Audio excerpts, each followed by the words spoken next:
This is the Roots and All podcast, and I'm your host, Sarah Wilson. Join me as I talk about all aspects of gardening with some of the top horticulturists from around the world. Hello, and welcome to this week's episode, where my guests are Kevin Philip Williams and Michael Guidi, authors of a new book, Shrouded in Light, Naturalistic Planting Inspired by Wild Shrublands. I'll let Kevin and Michael say more about the idea behind it, but a book about horticulture that compares natural landscapes to graffiti and branch frameworks to sigils catches my attention immediately. Kevin is up first to tell us more about it.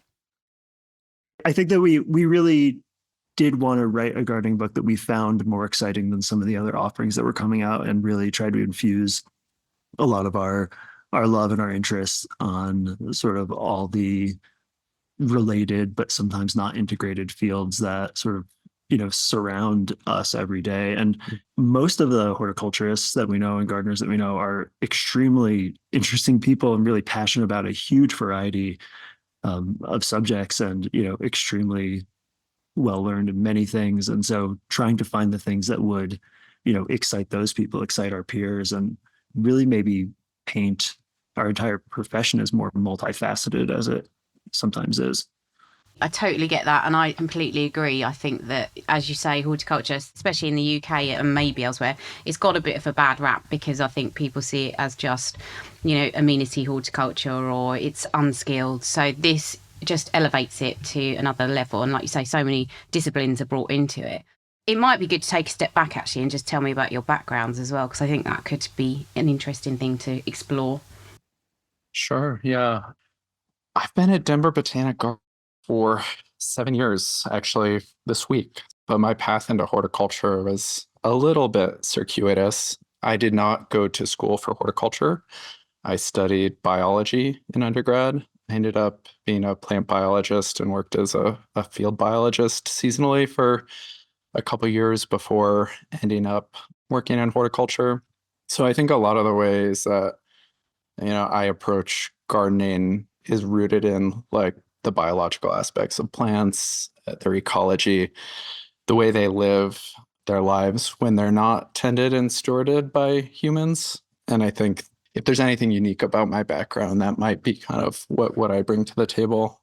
But I've been at Denver Botanic Gardens for about 7 years, have a master's degree in ecology, and right now I kind of run a horticulture research program, but I really try to infuse those ecological ideas into my work just as much as kind of the, agricultural mindset that permeates the field. So it's not just about releasing great plants that can be patented and protected, but it's about trying to reevaluate our relationship with gardens and landscape space. So yeah, just like Michael, my undergrad was not in horticulture. It was, I'd got my BA in the history and philosophy of science at a small liberal arts college, and from there had a variety of jobs with no real career for many years, including set decorating and set design in film and television, working at libraries, trying to make it, playing in a band, and then finally found my way to first farming and then public horticulture. And I did an internship that really changed my life at Brooklyn Botanic Garden and really set me on the path of public gardens. And from there, I went and worked on the High Line in Manhattan for a couple seasons, and then went to the University of Delaware and Longwood Gardens for my master's in public horticulture before coming out to Denver Botanic in 2015. And Michael and I both started at Denver Botanic.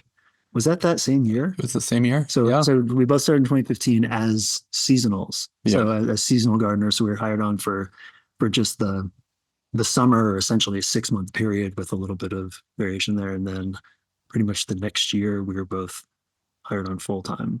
So yeah, we both kind of started here at the same time and came from wildly different places.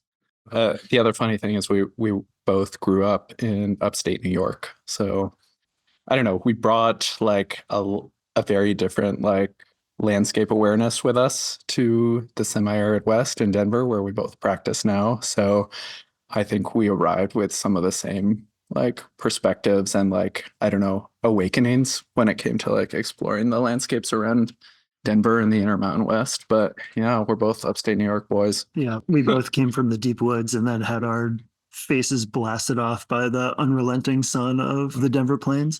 To this day, Yeah. moisturizer is key. You know? So I'm going to ask you a question, and I can't imagine how you're going to answer it. But my question is, what is a shrub? Wow. Yeah. Jeez, we should be prepared for this one. I think the first thing I'll say is that hopefully, as someone who's read the book, you maybe walked away with new ideas about what a shrub could be. I think in our alternative shrublands section of the book, we try to make the argument that shrubs can inhabit multiple scales, and the forms and geometry of the shrub as a physical object can look really different from one another. But I think we settle on shrub as a mid-sized plant with persistent woody tissue, and I don't know that we go any more technical than that. So much of the book is about trying to describe rather than define shrubs and to offer like where they might lie on one of many spectrums, right? So shrub lies between a perennial and a tree, and it's somewhere in there on one line, and we kind of try to maybe sketch out the boundaries, like fill in somewhere on that spectrum. But we actually had this conversation many times. It's funny. And I think it went something like this. We just sort of like rambled to each other about like what a shrub isn't. And we're like, well, it's not this and it's not that. So I don't know. I'll let Kevin. Yeah. At what point we might even argue against ourselves that it has to have woody tissue, because I think we do. We think about like, shrubs at different climate extremes, right? And a lot of things that we consider shrubs in tropical areas never reach those states in more temperate areas. True. And so we actually consider this plant to be various in its form. Yeah. And how do succulents that are lignified with their tissue and approach the scale of your average landscape shrub? Yeah. Are they really a shrub? And I think we make the argument, and like form and function often they are. I was going to say we find comfort in, but we don't. We provide discomfort in the idea that a shrub or shruboid is that human-sized, human-scaled anthroflora, right? It's a space holder, and maybe it has more to do with the feelings that the plant mass evokes in you, or the way that you relate to it, than other plant forms or biological forms would in some way.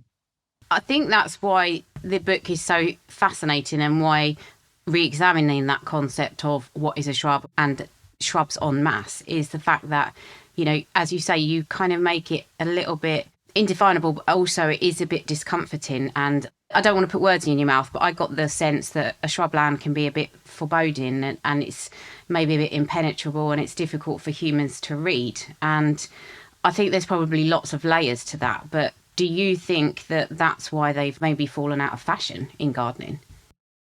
I think it's definitely one of the reasons why shrublands themselves haven't necessarily been emulated for naturalistic planting design, is because they can be, like you said, a bit difficult to read. They can evoke different emotions where maybe some people find them dangerous. I don't know if this is a term you have over there, but the idea of pervert pruning, which happens in a lot of like public landscapes here, which is making sure that sight lines are wide open on streets or streetscapes, or, there aren't places that people or predators can sort of hide and ambush people, is like a very true reality when you're walking through these natural areas where everything is scaled to about the size of a human. There's lots of places for things to hide, lots of places for mystery. In human public landscapes, I think that's discouraged as being dangerous, but it can also be very exhilarating and immersive when you're walking through these places. That's the other thing I think about shrubs, especially if you had a smaller space. You can't appreciate them as much by just looking at them face on. You need to get in amongst them, and you have to experience the garden rather than just looking at it. That's true. I think that, we do provide some examples in the book, and I think that we experience these little moments before that led us to really feel like you don't need a ton of space to really translate this idea, right? Or to even create a lot of separation between yourself and a more public or more exposed spot. And I think that's even with a strip of land that might be 3 or 4 feet wide, you can still create quite a nice border that you can immerse yourself in. And as Michael said before, in the alternative shrubland section, or sort of our like shrublands at scale idea, is that using lots of different size plants or alpine plants or subalpine plants with sort of diminutive or more tight forms, you can create maybe something more of that shrubland at scale where you might have to nestle your mind down into it more, even if you can't get your like full body into it, but almost enjoying that space for its complexity in a different way. Yeah, absolutely. And I think we've struggled with that idea a little bit, but I think the same goes for any landscape archetype that we attempt to like draw inspiration from and recreate in a garden setting. I mean, the power and impact of a grassland system or a dry steppe, part of that is in its scale and continuity and pattern, but those have been effectively translated to garden sites just as well as like forest and open woodland kind of ecosystems. So I think the same goes for shrublands, where having that at a smaller scale doesn't necessarily disallow you the power or like impact of that unique system. And one of the things we actually like about shrubs is they can kind of dispel some of those like anachronistic planting schemes of like having tall things centered or in the back of a bed, whereas a shrub can kind of stick out and be this mass in the front that kind of forces you to stop and reconsider, to peek behind and within a given garden system. So I think always like scale is so important, and it makes an installation more impressive and impactful, and maybe will draw like a deeper emotional response. But yeah, hopefully we've demonstrated that there's effective ways to use shrublands as inspiration for even like a home yard, garden, front yard. Yeah. In the explorations that we were able to do for the book, and I think it's a huge, regret of ours that we weren't able to broadly represent so much more of the world than we did. But we are fortunate to have really well-traveled colleagues and friends who provided examples from around the world of shrublands and little shrub plant communities and ecosystems. But one of the trips that we did do was down the east coast of the United States, starting up in the Northeast in Maine and ending pretty squarely southeast in South Carolina. And these are areas that are not known to have large, extensive shrublands. You still get things at landscape scales, but sometimes the biggest sort of shrubland that we saw was an area of huge disturbance, like a big clear cut below a power line or a former agricultural field that had been converted. And a lot of what we saw on these strips were just these tight moments of like shrub communities that I kind of think some of them were like slapping us in the face on the side of the road, and we'd, whip over, and it would just be this one moment of transition between possibly like an agricultural field and a forest, and seeing this one disturbed edge where these shrubs were absolutely thriving and making this beautiful, just entrancing moment. And it kind of reinforced us in that idea that like, this could be a front yard, this could be a backyard, this could be a health strip. It's the same size, same scale, and really still incredible impact. Yeah, I have to say, reading the book has made me add a few places to my wish list of go to visit places, because there are some really tempting landscapes that I'd just love to go and experience firsthand. But from what you're saying, then I was going to ask you whether you're inspired by any particular location, but it sounds as if it's more kind of snapshot of something that inspires your design. I think so. I think the process of writing the book was a really enjoyable for both of us, because it meant a lot of exploration and firsthand experience of new places and systems where we like a priori knew shrubs and shrublands and intermediate shrub communities existed, but never got to immerse ourselves in. So I think we can both safely say we found a lot of new sources for inspiration. But I think what Kevin said at the beginning of the interview, where we were just like slapped aside the head by the intensity and aridness and starkness of like the Western North American shrublands, in many ways, I think is the starting point for us. We talk about how shrublands occur everywhere, but the fact is that shrublands are the dominant part of a community, often under harsh environmental conditions. Western North America is no exception. And I think that's where initially, at least I drew so much of my inspiration from, was just these places that I think had so much more movement and aesthetic kind of like contrast than I ever expected. I grew up in the East and I just thought of it as a sea of sagebrush where it was one plant extending for miles and miles on end. But I was just blown away by the immense like diversity, both in just plant species, but also in like form and design inspiration that is present in the world's arid shrubland. So definitely that's my starting point. And I feel like that's what Kevin and I chatted a lot about when we were with ideas for the book. Yeah, this was, I would say for sure, the North American Intermountain West was sort of the gateway drug that kind of shifted our perception. And now it feels like it's more a lens of seeing or an option to switch into of seeing the world and the places we visit and the ecologies to, look for or recognize these places. Every trip that we were able to take for the book, or every trip that I have taken personal or professionally since we started this project, has just felt like another opportunity to see an amazing plant community or an amazing ecosystem with these like breathtaking little moments of these incredible shrubby creatures just living out in the world and doing it. Yeah, I mean, I can think of shrubs in landscape use and in garden use in the UK. So probably a topiary garden is arguably it's using shrubs, or maybe like a Monty Python style shrubbery. We've probably got plenty of those in our kind of, stately homes. But what I can't really think of are any examples of naturalistic shrubland design in the UK. And it doesn't have to be in the UK, but can you think of any really good examples where people can see this in action? Or is it that new that actually it's not really being implemented?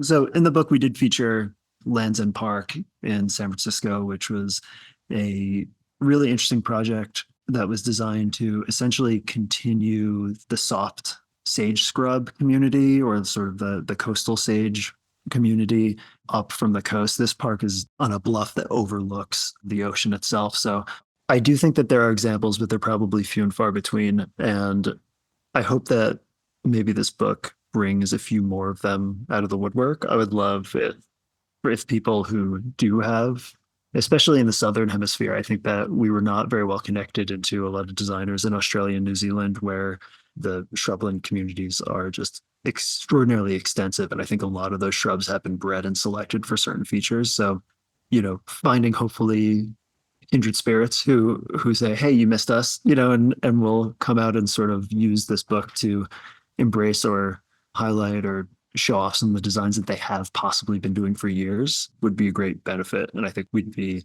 sad and sorry that we missed including and championing and supporting those people, but hopefully it'll connect us with them in the future. One of my questions that I thought when I was reading the book is probably you would say shrubs and shrublands, but what else is the future of innovative garden design as you see it? Because I think you're very well positioned to answer that question. So in the book, we talk about the idea or the need to sort of move past matrix-based designs. And I do believe that left on their own, matrix-based design would eventually, if programmed or empowered or impregnated with enough possibility in the initial design, would be able to move past the sort of rigid structure on its own. But I think that there are a lot of great, incredible designers and thinkers in horticulture that are working right now already outside of that design and just not really talking about or identifying it, and often using the language of the matrix itself might sort of limit the perception of what they're doing in some ways. So we talk about switching that language and that terminology over to the idea of the mesh, which is really just acknowledging that when a garden gets to a certain point, it's less about the rigid control of a structure and more about a true interlacing of parts. And we do think that embracing lots of different plant community styles, ecologies, all what sort of Rainier and West call those landscape emotional archetypes in a more expansive or integrated way, really would be a great future for horticulture and naturalistic design.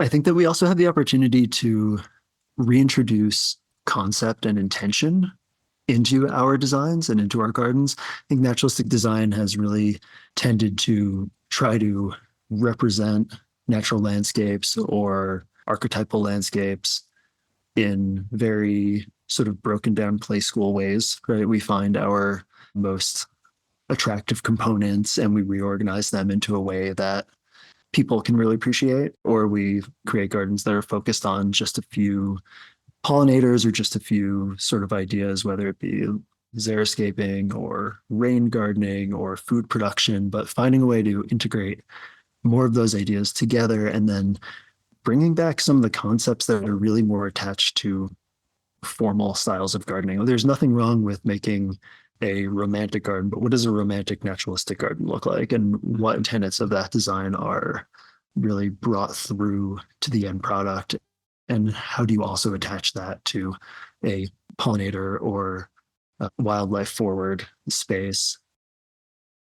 We now, I think, have the ability, or we have the need, or we have the impetus to raise our level of naturalistic design away from just imitating natural spaces and plant communities and sort of embracing the fact that we as humans have changed everything in this world. We have already pushed our plans and our intentions and our control over everything, and acting like we're creating these spaces where we're not a part of is sort of phony in some way.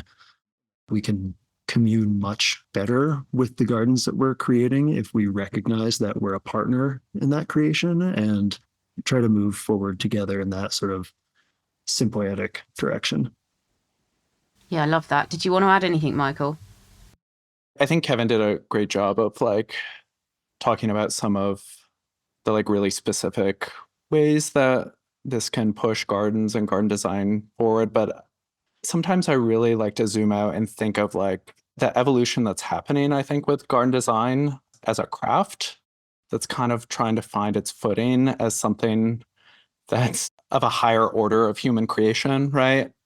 I think a lot about how the world of food preparation and chefs has changed, for example, like in the past like half century, from something that was like really focused on ingredients and very craft based, seen more as like a blue collar kind of job infused with labor and maybe some technical skills, but not like necessarily in the realm of like human creation and creativity, and how that's like really blossomed out into something. And I think when Kevin's talking about like infusing garden spaces with concepts and ideas, it's like we see dishes in fine dining restaurants now that sound like a museum blurb on the menu.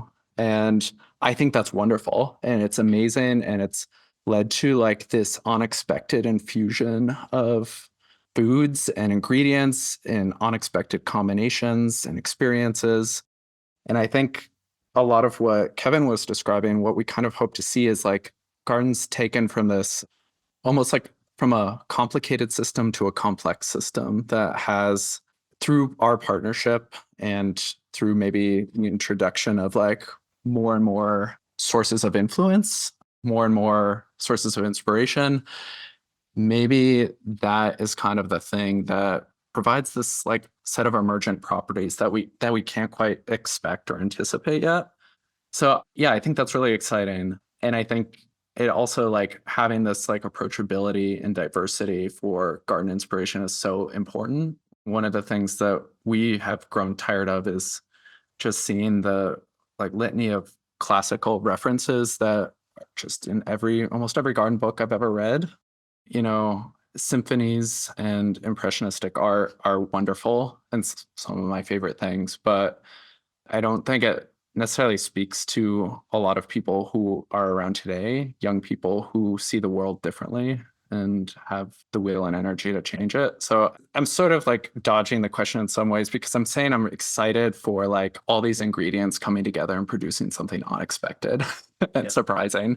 And I think like these influences together can kind of provide that. Just the idea of gardening being pushed forward by a new subculture or alternative cultures that maybe we're not even connected with, right? We use our own lenses, but there's so many others, and sort of taking that power away from the people who've had it for centuries and really letting people who experience and enjoy and thrive in the world in a completely different way than we do to really lead us forward and hopefully give us brand new lenses to see and create with. Thank you very much to Kevin and Michael for taking part in the interview. For UK listeners, Kevin and Michael will be appearing at the Beth Chatto Symposium later in the year, which is always a good event. Thank you to you two for listening. If you like this interview, I recommend checking out episode 170 with James Golden of Federal Twist, which was released on the 15th of November 2021. And also episode 212, Gardening in a Changing World, featuring Daryl Moore. You can download or listen to the podcast direct from the website rootsandall.co.uk. Please also check out my Patreon, where you can make a one-off donation or take out a monthly subscription to help support the podcast. Because if you enjoy the show, please help it continue. I also have a GoFundMe where you can make a one-off donation. Even a one-off donation of £1 helps, and I'll be really grateful for your support. So please go to Patreon or GoFundMe and search for Roots and All Podcast.